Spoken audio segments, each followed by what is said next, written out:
दांत वाली बहू। रंजना कभी ब्रश नहीं करती थी।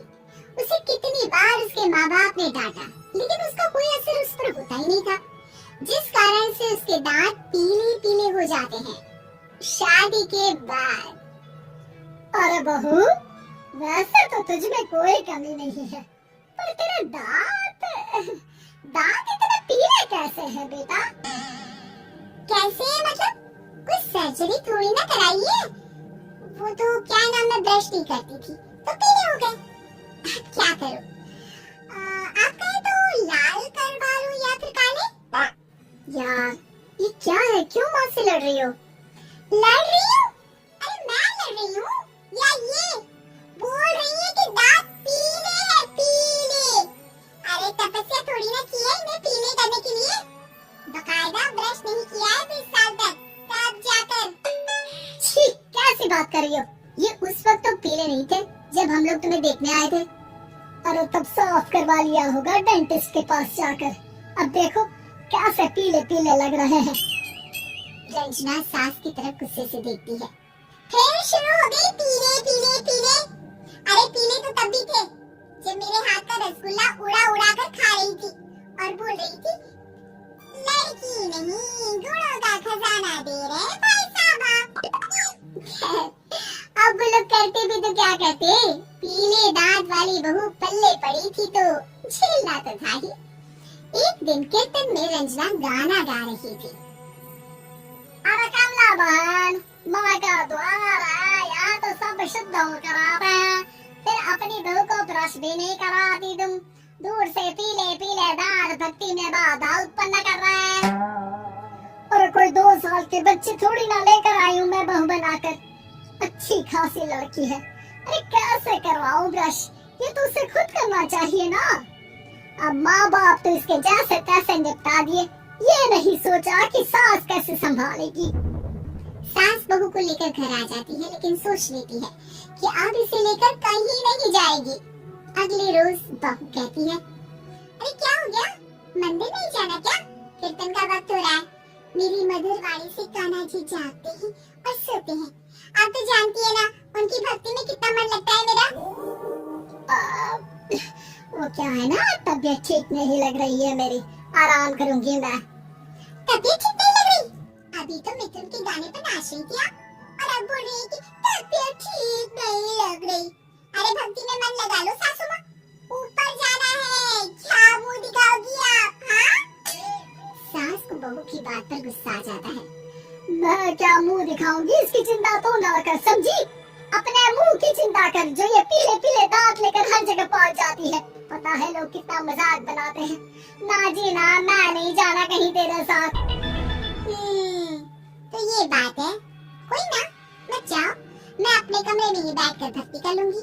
ऊपर वाला दांत थोड़ी ना देखता है, मन देखता है, भावना देखता है। और अरे बस बस, तू सब कुछ दिखा, बस ये सफेद चमकदार दांत ना दिखाना किसी को, है? जा यहाँ से। बहू को सास की बात का कोई फर्क नहीं पड़ता, वो तो जैसी थी वैसी ही रह जाती है। सुबह नहाकर किचन में खाना बनाना, फिर खाना खाना, कीर्तन भजन करना और सो जाना। एक दिन, माँ जी मैं सहेली के घर जा रही हूँ, शाम को लेट आऊंगी। हाँ तो जाना, मैंने कौन सा तेरी आरती करनी है घर पर बैठकर। रंजना सहेली के घर जाती है, जहाँ वो पार्टी में जाने की तैयारी कर रही होती है। अरे शिखा, कहाँ जाने की तैयारी कर रही है? मैं गलत वक्त पर आ गई क्या? अरे नहीं यार, उल्टा सही वक्त पर आई है। मैंने ये साड़ी और ज्वेलरी निकाली है यार, शाम को इनके ऑफिस की एक पार्टी में जाना है। बताना कैसा लग रहा है ये सब?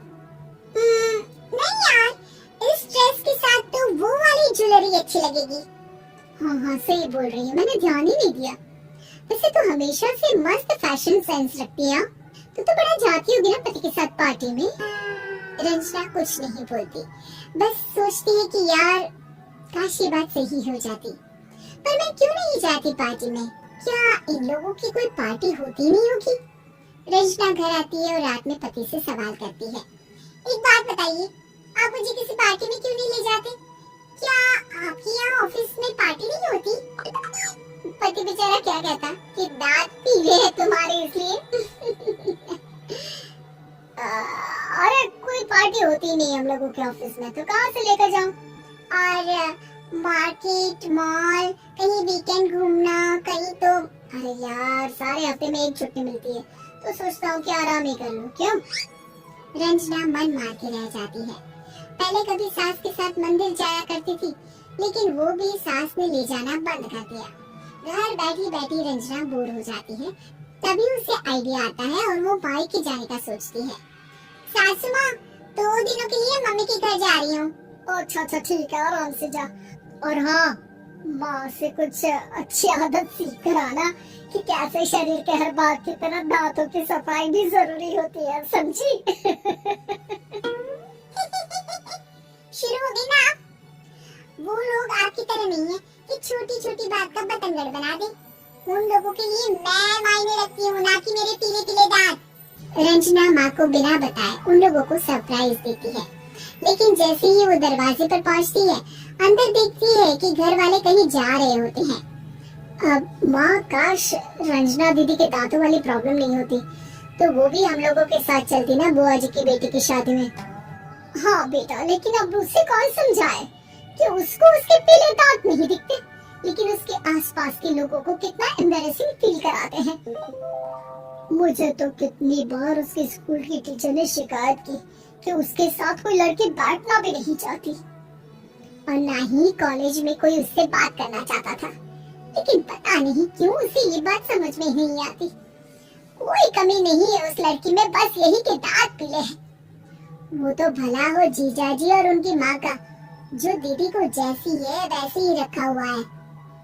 रंजना को अपने घर वालों की बात सुनकर बहुत दुख होता है। वो सोचती है कि वो क्या करे, लेकिन फिर वो सीधा डेंटिस्ट के पास जाती है, अपने दांत चमकाती है और कसम खाती है कि वो रोज ब्रश करेगी। और क्या हो गया? तुम तो 2 दिनों के लिए गई थी ना? पर कोई ना, अच्छा है, चलो आ गई तो। रंजना सास के सामने आकर खड़ी हो जाती है और पूरी स्माइल करती है, उसके चमकदार दांतों को दिखाती हुई। चले मंदिर। माँ, मुझे माफ कर दीजिए, मैंने आप लोगों को बहुत एम्बैरेसिंग फील करवाया। मैं आज से रोज ब्रश करूंगी।